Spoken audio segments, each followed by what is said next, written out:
Olá, turma. Então, hoje a gente vai dar continuidade aí, né, em toda essa história de saúde mental.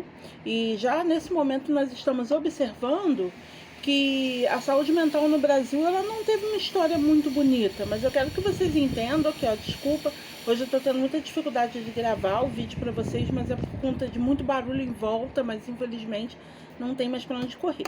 Vamos lá. A saúde mental ela vem sofrendo abalos durante todas as décadas anteriores, né?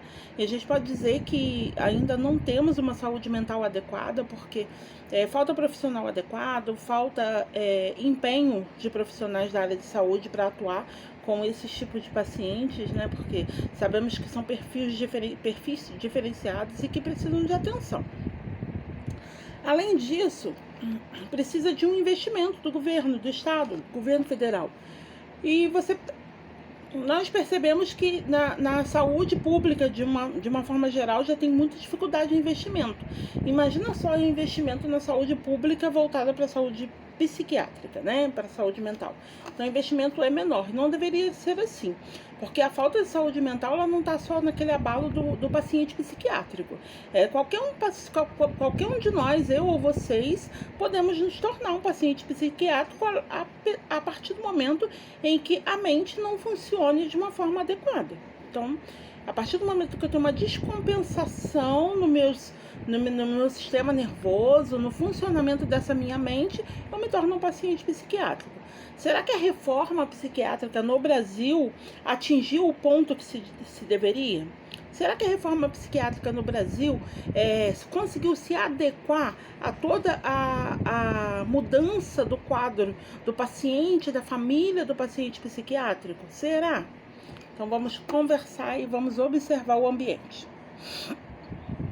Primeira coisa que eu tenho que relembrar e não posso esquecer, que no Brasil, o doente, o paciente psiquiátrico, que antigamente era chamado de doente mental, ele passa a ter uma atenção logo assim com a chegada da família real. Até então, não se via nenhum tipo de atenção a esse paciente. Ele vivia pela rua, perambulante, e não tinha atenção, né? Era excluído da sociedade. Isso é um fato histórico, né? Então, a família real ela chega ao Brasil e começa a observar, a dar uma atenção a esses pacientes psiquiátricos, né? Com um objetivo, o objetivo seria manter o equilíbrio da saúde mental? Não. O objetivo era limpar as ruas, manter as ruas em ordem. Então, para isso, eu precisava excluir essa população da rua, tá? Em 1852, com a inauguração por Dom Pedro II, lá no Rio de Janeiro, vem o primeiro manicômio do país. E o manicômio, gente, é aquilo que vocês viram lá no documentário de Barbacena. O manicômio ele só tinha uma função: excluir o paciente psiquiátrico da sociedade. Não tinha outra função. Tá? Não era para tratamento, reabilitação, não era para observar o paciente e família, não tinha nenhuma dessa função, era somente exclusão. Será que hoje em dia é um pouco diferente? Pare e pense. A partir do momento da criação do primeiro manicômio lá no Rio de Janeiro, vários outros hospitais foram sendo fundados, né? Como grandes centros, porque se via ali um local aonde se guardaria esses pacientes e ficariam ali esquecidos pela sociedade, né? Retiraria o problema da sociedade, afastaria essas patologias das ruas e tiraria o problema de cima de seus familiares. Nas cidades do interior, os manicômios só surgiram quando o desenvolvimento lá da urbanização chegaram. Então, quando eu começo a receber as grandes tecnologias, os avanços sociais nas cidades do interior, aí sim eu começo a receber os manicômios nessas cidades, que eram verdadeiras colônias, né, gente? Pacientes viviam ali trancados, trancafiados, excluídos da sociedade, de seus familiares, do leito da sua família. E os manicômios sempre construídos em locais afastados. Por quê? Paciente psiquiátrico, ele faz barulho, né? Paciente psiquiátrico, ele tem a sua forma de se expressar. E desse jeito, esse paciente não iria incomodar ninguém. E aí o paciente poderia passar fome que se ele gritasse, ninguém escutasse. O paciente poderia passar as piores atrocidades que ninguém iria escutar. Exclusão de sociedade, ok?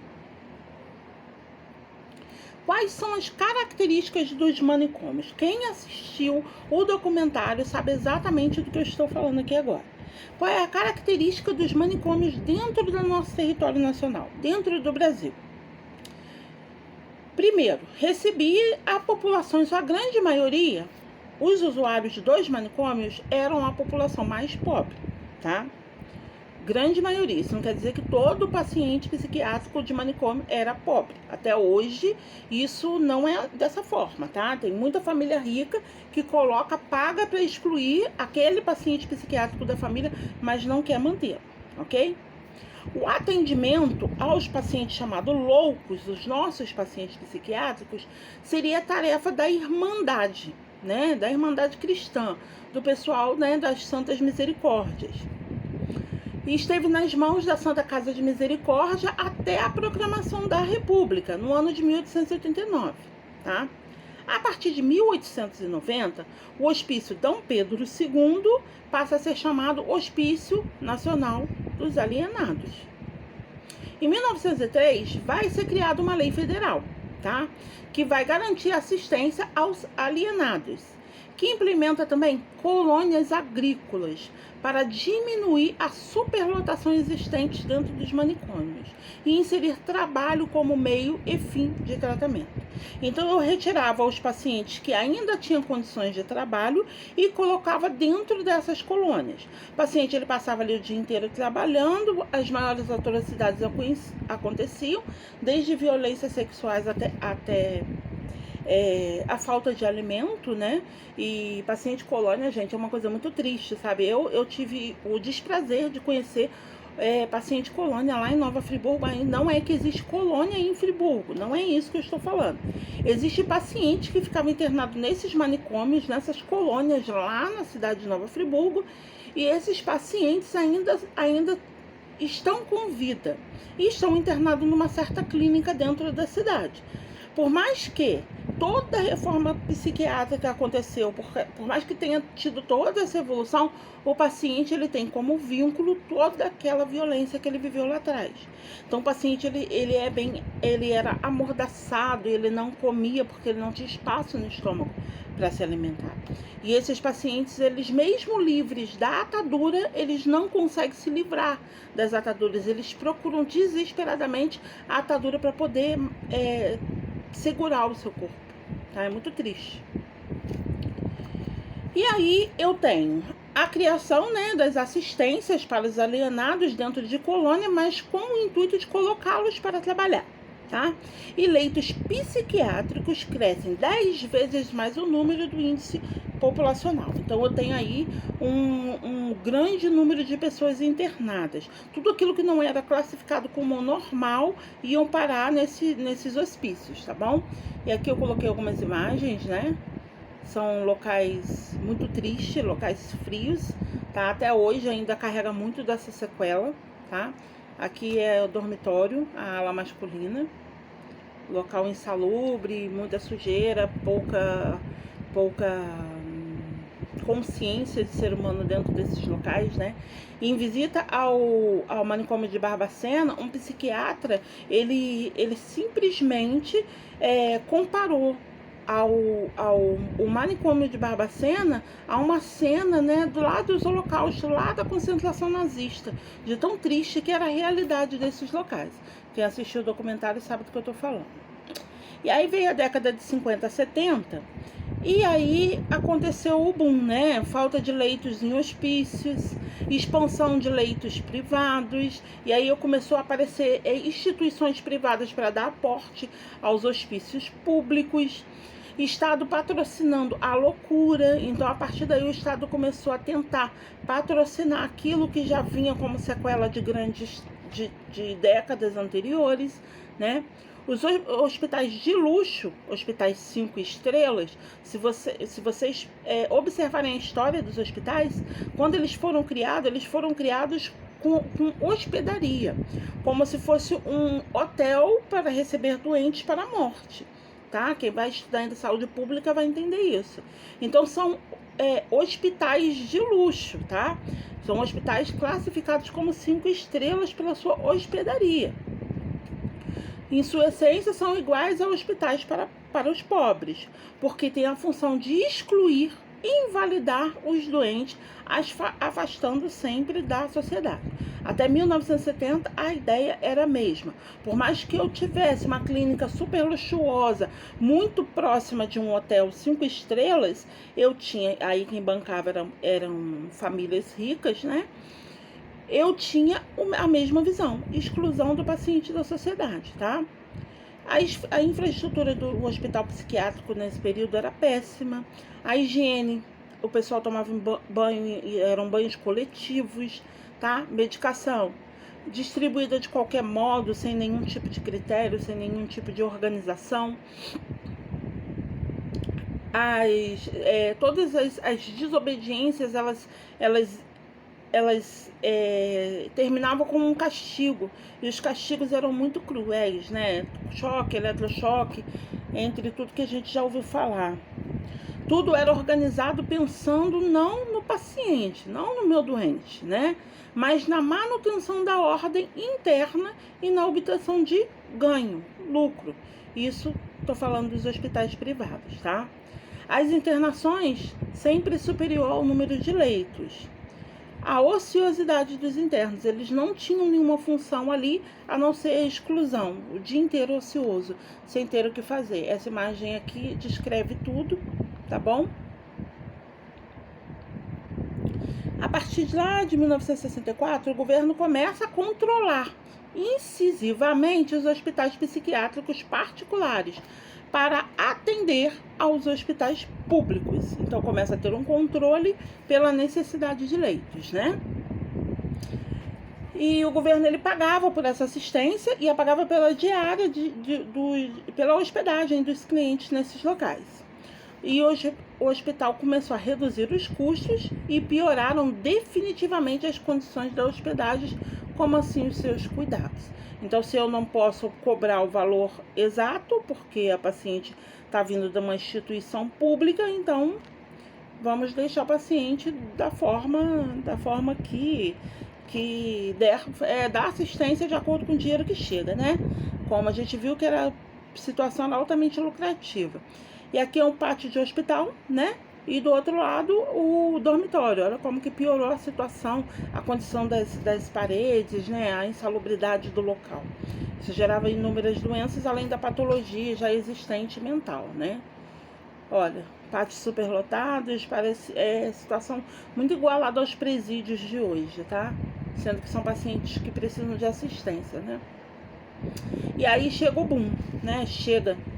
Chega porque eles não são excluídos, eles são seres humanos e precisam de assistência. Então, saúde não se vende, loucura não se prende, por políticas públicas anti-manicômios.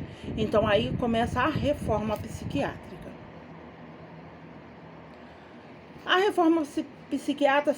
reforma psiquiátrica vai ser uma proposta, um processo político e também social, muito complexo, tá? Imagina só você tirar tudo aquilo que vocês viram de saúde no Brasil até 1970 e transformar em 1980, trazer uma transformação, né? Uma ideia de saúde pública para o paciente psiquiátrico. Aí eu tenho uma ideia, né? Um processo político, eu tenho um processo político e social, eu tenho um processo político, social e bem complexo, eu tenho uma composição de atores, eu tenho instituições, eu tenho forças de diferentes origens que vão incidir em territórios diversos nos governos federais, estaduais e municipais, tá? E em universidades, no mercado de serviços de saúde e no conselho de profissionais, também nas associações de pessoas com transtornos mentais e também visando os seus familiares, tá? Nos movimentos sociais, territórios do imaginário social e da opinião pública. Então, eu preciso juntar federação, estado e município, opinião pública, os atores do local para poder dar apoio, né, a todo esse movimento e juntar os profissionais da área de saúde e colocar uma única visão. Precisamos reformar, não dá para continuar do jeito que está. Não dá para continuar assinando sangue e atrocidade da forma que se encontra até o momento, né? A partir de ser compreendida como um conjunto de transformações de práticas, saberes, valores culturais e também sociais, o cotidiano da vida das instituições, dos serviços e das relações interpessoais vão interagir com o processo da reforma. E aí eu vou ter avanços marcados por impasses, tensões, conflitos e desafios. Vão ter impasses, cada um com sua ideia, tensões, muitas pessoas querendo, cada um lutando pela política, né? Vocês viram a política no meio disso, né? Cada um lutando pelo seu ideal e muito desafio a ser cumprido. Precisava se liberar o paciente psiquiátrico de tanta tortura. Chega, né? A partir de 1978, vai costumar a ser identificado como o início. Então, 1978, ele se torna um marco, o início, e ele é identificado como o início efetivo do movimento social pelos direitos dos pacientes psiquiátricos no Brasil. Esse movimento, ele é um movimento que vai mexer com os trabalhadores em saúde mental, tá? Esse movimento vai ser um movimento plural, formado por trabalhadores integrados ao movimento sanitário. Então, eu tenho trabalhadores de saúde mental, trabalhadores do movimento sanitário, eu tenho associações de familiares, sindicalistas, membros de associações de profissionais e de pessoas com longo histórico de internações psiquiátricas. Surge nesse ano, sobretudo, o movimento, né? O movimento de reforma psiquiátrica. E é através desses vários campos de luta que passa a protagonizar e construir, a partir desse período, uma denúncia de violência dentro dos manicômios, né? A mercantilização da loucura. Então, a loucura, ela rendia dinheiro. E dentro desses locais, eu excluía, ganhava dinheiro por isso, excluía a população, tratava de forma assim absurda, né? E eu precisava interromper esse processo. Aí vem o segundo Congresso Nacional do movimento, né, dos trabalhadores de pacientes psiquiátricos, que vai acontecer lá em Bauru, São Paulo, em 1987. E vai adotar um lema: por uma sociedade sem manicômios. Esse é o lema que foi adotado lá no segundo Congresso Nacional, por uma sociedade sem manicômios. Neste mesmo ano, também vai ser realizada a primeira Conferência Nacional de Saúde Mental, dentro do estado do Rio de Janeiro. Nesse período, são de especial importância o surgimento do primeiro CAPS no Brasil, na cidade de São Paulo, lá em 1987, e será o início de um processo, né? Um processo de desconstrução de toda essa atrocidade que nós conhecemos como saúde mental até o momento. Gente, eu tô falando do ano de 1987, tá? Muito próximo. E aí eu preciso desconstruir para construir. Então você imagina só as sequelas que ficam num paciente que vive tanta atrocidade, tanta maldade dentro de um manicômio, por falta de profissionais especializados, por conta de colocar o manicômio como fonte de renda, né? É a exclusão do paciente psiquiátrico da sociedade. E aí surgiu o primeiro CAPS. E aí eu vejo uma luz no fim do túnel, né? Em 1989, lá a Secretaria Municipal de Saúde de Santos, em São Paulo, e o Hospital Psiquiátrico, a Casa de Saúde Anchieta, local de maus tratos, mortes em pacientes. Então ela se torna, né? Por intervenção, essa casa de saúde, ela tem que ocorrem mudanças a partir daí. Ela vai ter que ser interditada, né? E essa intervenção com a repercussão nacional que demonstrou a forma inequívoca a possibilidade, a construção de uma rede de cuidados efetivamente substitutiva ao hospital psiquiátrico. Então eu vejo como eles utilizaram essa casa como modelo para mostrar que sim, existe forma de modificar a saúde mental, tá? Então começou tudo isso em São Paulo. São Paulo sempre dando um passo à frente, né? Nesse mesmo período vai ser implementado no município de Santos, núcleos de atenção psicossocial, que são os NAPs. Eles vão funcionar 24 horas, são criadas cooperativas, residências para egressos a hospitais e também a associações. Então começa a ver o paciente psiquiátrico de uma outra forma. Retira o paciente psiquiátrico dessa visão, né, desse ambiente, e começo a dar forma a esse paciente, né? Eu começo a dar vida a esse paciente, modificar locais, dar assistência adequada. Começa o movimento, tá? Trata-se da primeira demonstração com grande repercussão de que a reforma psiquiátrica, não sendo apenas uma retórica, era possível e acessível, tá? Também em 1989, da entrada lá no Congresso Nacional, o projeto-lei do deputado Paulo Delgado, tá, do PT de Minas Gerais, que propõe a regulamentação dos direitos da pessoa com transtornos mentais e a extinção progressiva de manicômios no país. Então, em 1989, entra esse projeto-lei que vai eliminar os manicômios do Brasil. A partir de 92, junto aos movimentos sociais, inspirados pelo projeto-lei de Paulo Delgado, se consegue aprovar vários estados brasileiros as primeiras leis que vão determinar a substituição progressiva de leitos psiquiátricos por uma rede integrada de atenção à saúde mental. Só um minutinho, deixa eu ajustar aqui o que foi feito. Ok. Depois, a década de 90, ela vai ser marcada pelo compromisso firmado entre o Brasil, na assinatura da Declaração de Caracas e pela realização da segunda Conferência Nacional de Saúde Mental, que vai passar a entrar em vigor no país as primeiras novas normas federais regulamentadas na implementação de serviços na atenção diária, tá? Fundadas nas experiências dos primeiros CAPs e NAPs. Então, os CAPs, que é o Centro de Atenção Psicossocial, né? E os NAPs, que é os Núcleos de Atenção Psicossociais, eles vão começar a ensinar como tratar o paciente psiquiátrico, tá? Se você nunca teve a oportunidade de conhecer um CAPs, eu acho muito interessante, claro que não agora por conta da pandemia, mas após a pandemia, vir a conhecer. Eu espero que todos vocês consigam estagiar e conhecer todas essas instituições que valem muito a pena, tá? Mas somente em 2021, após 12 anos de tramitação lá no Congresso Nacional, que a Lei Paulo Delgado é sancionada no nosso país. A aprovação, no entanto, é de substitutivo do projeto-lei original, que traz modificações importantes no texto normativo.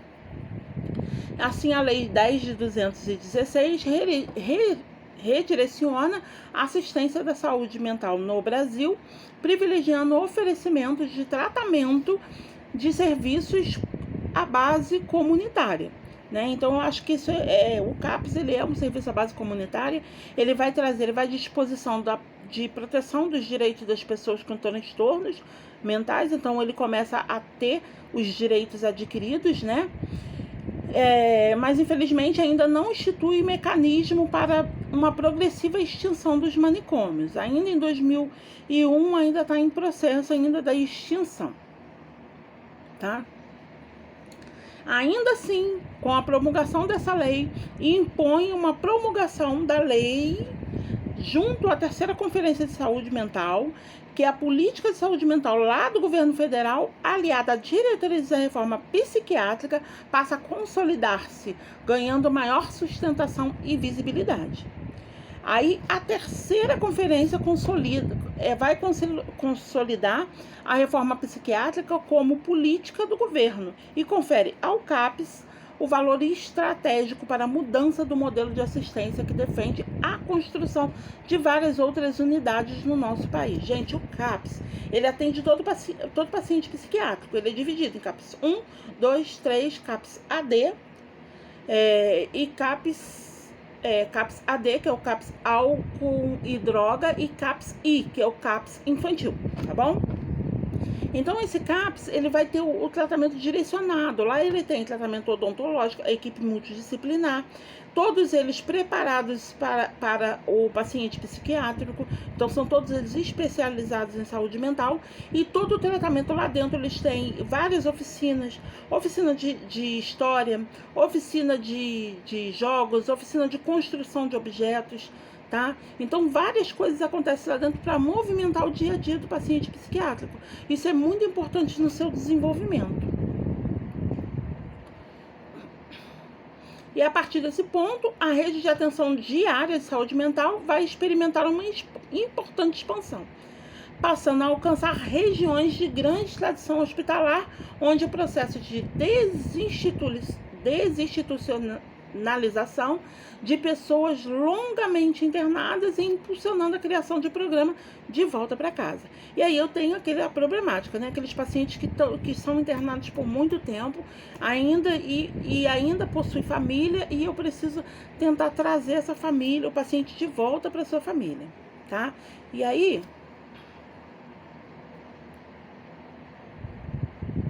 o CAPS, ele faz várias integrações festivas. Festa junina vai acontecer, carnaval vai acontecer, as festividades dos pacientes psiquiátricos. Isso é muito importante para a interação do paciente e família, para trazer de volta essa família ao paciente e dar a importância que ele merece, tá? E aí vamos conhecer o programa de volta para casa. Creio que vocês já tenham assistido nesse momento, né? Tudo que eu deixei lá como material complementar. Aí o que eu tenho para falar do programa de volta para casa é que ele foi instituído pelo presidente Lula por meio de uma assinatura de uma lei federal 10.708, lá em 31 de julho de 2003. Olha só quanto tempo de mais de 100 anos se passou, né? E dispõe sobre uma regulamentação do auxílio reabilitação psicossocial a pacientes que tenham permanecido em longas internações psiquiátricas. Então, esse decreto-lei, ele vai regulamentar um valor.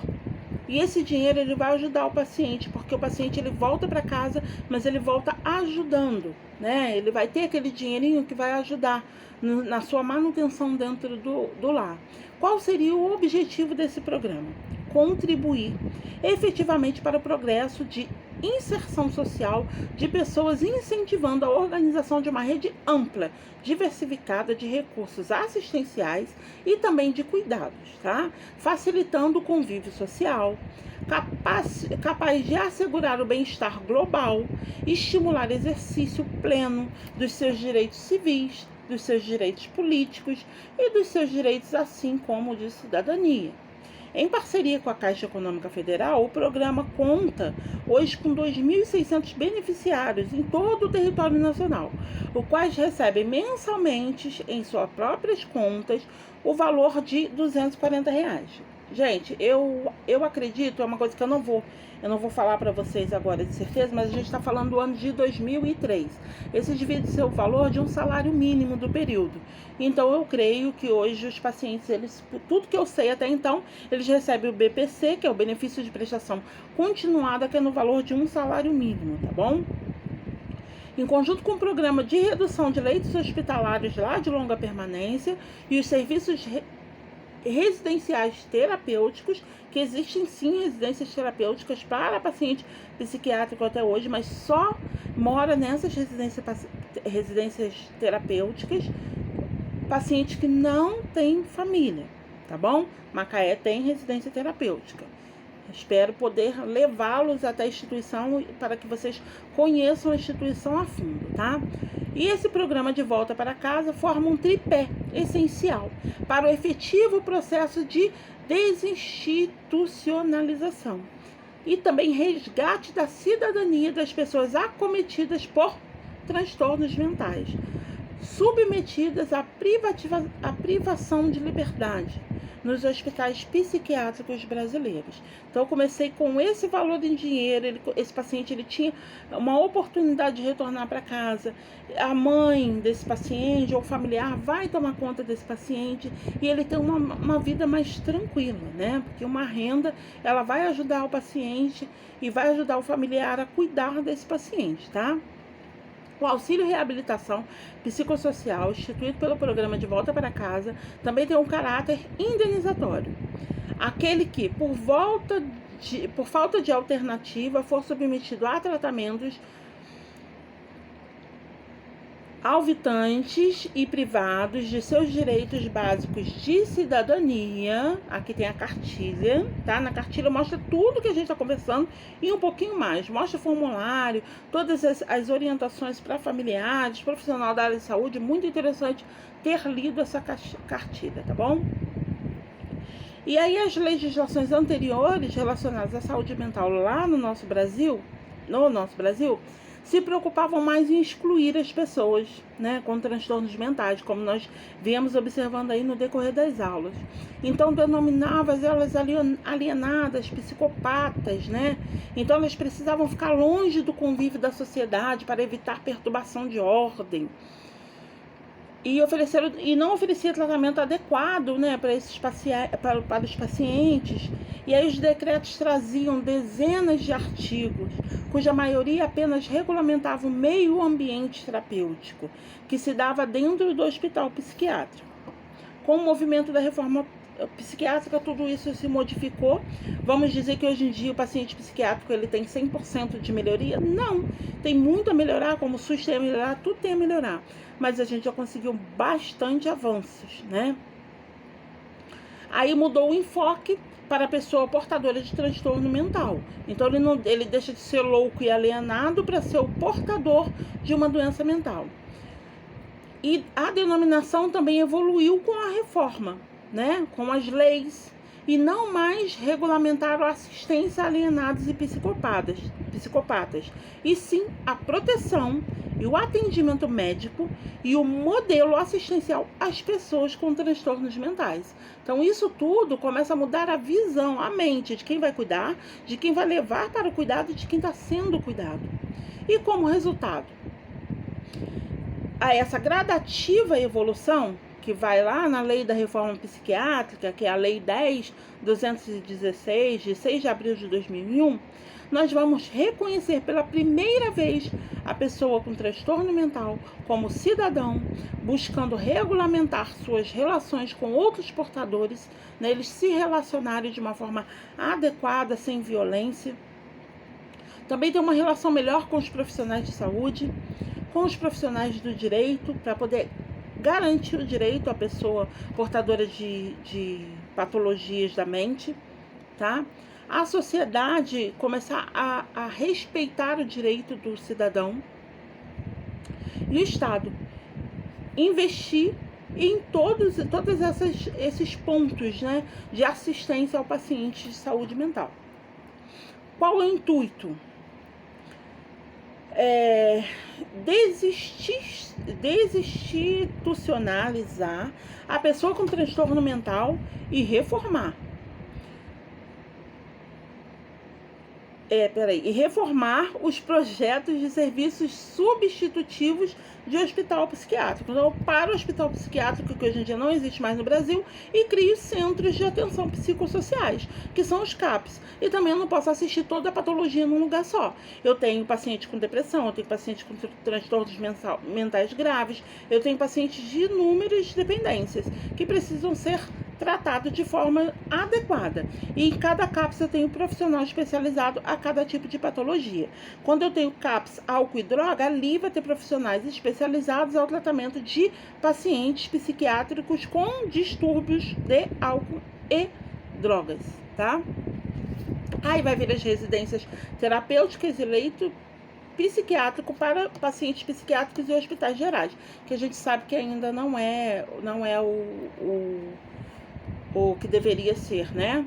Lá no artigo 1 da Lei da Reforma Psiquiátrica vai afirmar que os direitos da proteção das pessoas com transtorno mental são assegurados e sem qualquer forma de discriminação de raça, cor, sexo, orientação sexual, nacionalidade, idade, família. Não pode ter nenhum tipo de discriminação. Agora, no artigo 2, vai ressaltar os direitos das pessoas com transtornos mentais. E aí, ter acesso ao melhor tratamento, ser tratada com humanidade, ser protegida contra a forma de abuso e exploração que acontecia anteriormente, ter o direito à presença de um médico assistencialista, ter livre acesso aos meios de comunicação disponíveis, receber o maior número de informação a respeito da sua doença e também do seu tratamento, ser tratado em ambiente terapêutico, que vai trazer retorno, sabe? Menos invasivo possível. E durante os atendimentos de saúde mental, de qualquer natureza, a pessoa e seus familiares devem ser formalmente cientificada desses seus direitos. Ela precisa ter ciência de seus direitos.